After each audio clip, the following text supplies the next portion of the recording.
अवधूत चिंतन श्री गुरुदेव दत्त श्री स्वामी समर्थ. नमस्कार, मी रोहिणी परत एकदा तुमच्यासाठी खूप महत्त्वाचा व्हिडिओ घेऊन आलेली आहे. आणि आजच्या व्हिडिओमध्ये आपण एक खूप महत्त्वाची माहिती बघणार आहोत. बघा, आपण सर्वच 3 जून 2023ला वटसावित्रीची पूजा तर करणारच आहोत. सगळ्या गोष्टी काय करायचं आहे, कधी करायचं आहे, मुहूर्त काय आहे, ह्या सगळ्या गोष्टी तुम्हाला माहितीच आहे. पण त्याचबरोबर मुहूर्त मी तुम्हाला सांगितलेलं नाही आहे, पण पूजाविधी ही मागच्या व्हिडिओमध्ये मी तुम्हाला सांगितली आहे. म्हणजे कशी करायची, कोणते नियम पाळायचे आहे, कोणत्या गोष्टी करायच्या आहेत, कोणत्या गोष्टी करायच्या नाही, या सगळ्या मी मागच्या व्हिडिओमध्ये तुम्हाला सांगितलंच आहे. पण त्याचबरोबर आज जी आहे पूजा करताना, पूजाविधी करताना, सूत गुंडाळताना, त्याचबरोबर पाणी घालताना, त्याचबरोबर तुम्हाला सांगते वडाला सूत गुंडाळताना, पाणी घालताना, व्रत सोडताना, ह्या सगळ्या गोष्टी करताना आपल्याला कोणते कोणते मंत्र म्हणायचे आहे. बघा, सूत गुंडाळताना, वृक्षाला पाणी घालताना, वडास नमस्कार करताना आपल्याला कोणते मंत्र म्हणायचे आहे, हे सगळे मंत्र मी तुम्हाला आज सांगणार आहे. अजिबात अवघड नाही आहे किंवा असं काही नाही आहे की तुम्ही हे मंत्र म्हटलं नाही तर तुमची पूजा होणार नाही, असं काही नाही आहे. पण आपल्याला माहिती असावी, आपल्याला गोष्टी माहिती असाव्या, किंवा हे मंत्र म्हटल्याने थोडा प्रभाव अजून चांगला होईल असं आपल्याला वाटतं, म्हणून आपण ह्या गोष्टी करतो. बघा, आज आपण माहिती घेत आहोत की हिंदू पंचांगानुसार ज्येष्ठ मासातील जी पौर्णिमा असती, जी पौर्णिमा ज्येष्ठ मासातील असती, तिला वटपौर्णिमा असं म्हटलं जातं. या तिथीला वटसावित्री पौर्णिमा साजरी केली जाते. तर भारतखंडातील स्त्रिया वडाच्या झाडाची ह्या दिवशी आवर्जून पूजा करतात. स्वतःच्या सौभाग्याच्या दीर्घायुष्यासाठी ज्या बायका आहेत त्या त्यांच्या सौभाग्यासाठी ही पूजा करतात. यामागे भाव असतो तो जन्मोजन्मी मला हाच पती मिळावा. तर तुम्हाला त्या पद्धतीने हे जे व्रत आहे यावेळेस 3 जून 2023ला करायचं आहे. यामध्ये तुम्हाला शक्यतो पूजा साहित्य काय काय लागतं हे मी तुम्हाला सांगते. यामध्ये तुम्हाला 2 हिरव्या बांगड्या, शेंदूर, 1 गळसरी, अत्तर, कापूर, पंचामृत, पूजेचे वस्त्र, विड्याचे पानं, सुपारी, पैसे, गूळ, खोबऱ्याचा नैवेद्य, आंबे, दुर्वा, गहू, सतीदेवीचा फोटो किंवा सुपारी इत्यादी ह्या सगळ्या गोष्टी तुम्हाला लागतात. या सगळ्या आपल्या आपल्या परंपरेनुसार, आपल्या आपल्या घराच्या कुलानुसार तुम्ही तुमच्या ज्या पूजा विधीच्या साहित्यातल्या ज्या गोष्टी आहेत त्या कमी जास्त करू शकता. आता तुम्हाला पूजाविधी कशी करायची आहे तर ती बघा, वडाच्या झाडाला किंवा वटपौर्णिमेच्या च्या वेळेस तुम्हाला प्रथम वडाला पाणी व्हायचं आहे. हळद कुंकू वाहून पंचोपचारे पूजा करायची आहे. त्यानंतर सतीमातेची सुपारी आहे, जी विडा आपण ठेवणार आहोत, त्याची सुद्धा पंचोपचारे पूजा करायची आहे. वडाच्या मुळाजवळ पुरुष सुक्तासह षोडोपचारे अभिषेक करून तुम्हाला पूजन व आरती करायची आहे. दिवा ओवाळायचा आहे.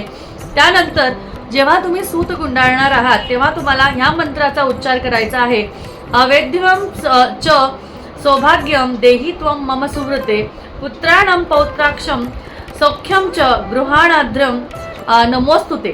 त्यानंतर बघा, इथे मी लिहून देईल तुम्हाला लागलंच तर, किंवा डिस्क्रिप्शन बॉक्समध्ये देईल. वटवृक्षाला पाणी अर्पण करताना वट सिंचमी ते मूलम सलिले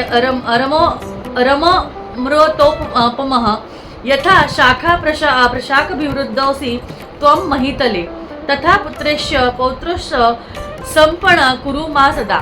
थोडेसे अवघड शब्द आहेत, पण एकदा जरी म्हटलं तरीही काही हरकत नाही, किंवा तुम्ही एकदा म्हटलं तरीही काही हरकत नाहीये.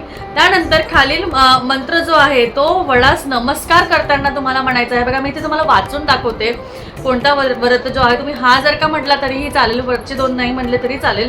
सावित्री ब्रह्मा वादिनी सर्वदा प्रिय भाषिणी तेन सत्यनेमाहा पाहि दुःख संसार सागरात अवियोगी यथा देव सावित्र्या सहितस्य ते अवियोग तथास्माकं भूयात जन्म जन्मजनी.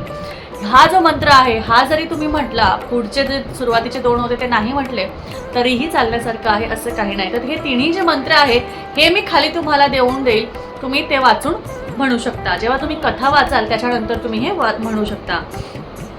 त्यानंतर स्त्रियांनी ह्या दिवशी उपवास करायचा असतो आणि हा उपवास तुम्हाला शक्यतो दुसऱ्या दिवशी सोडायचा असतो, पण बरेचसे जण हा उपवास त्याच दिवशी दुपारी सोडतात. तर असं सुद्धा तुमच्या घरातल्या कुळानुसार तुम्ही त्या गोष्टी करू शकता. वडास हळदी कुंकू वाहून आंबे जे आहेत तुमच्याकडे आणि जे गहू आहे त्याची तुम्हाला एकमेकांना ओटी भरायची आहे. तिथे जे 4-5 बायका असतील त्यांच्या तुम्हाला ओटी भरायची आहे आणि त्याचनंतर त्यांचा आशीर्वाद घेऊन तुम्हाला ही पूजाविधी जी आहे ती संपन्न करायची आहे.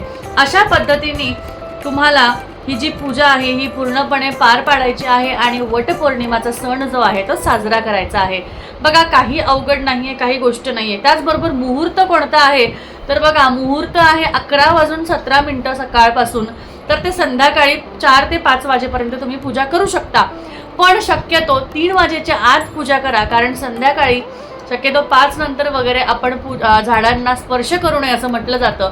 आणि 5 वाजेपर्यंत एवढी रखडत पूजा नेण्यापेक्षा 3 ते 4 वाजेच्या आत तुमची पूजा संपूर्ण करून घ्या, ज्याच्याने तुम्हाला ह्याचा लाभ सुद्धा मिळेल. त्यामुळे सकाळी 11च्या नंतर ही पूजा तुम्हाला करायची आहे, कारण पौर्णिमाची जी सुरुवात आहे ती 11 नंतर होत आहे.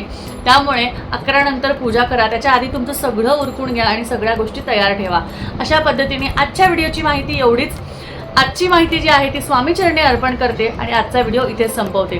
कसा वाटला आजचा व्हिडिओ हे मला नक्कीच सांगा.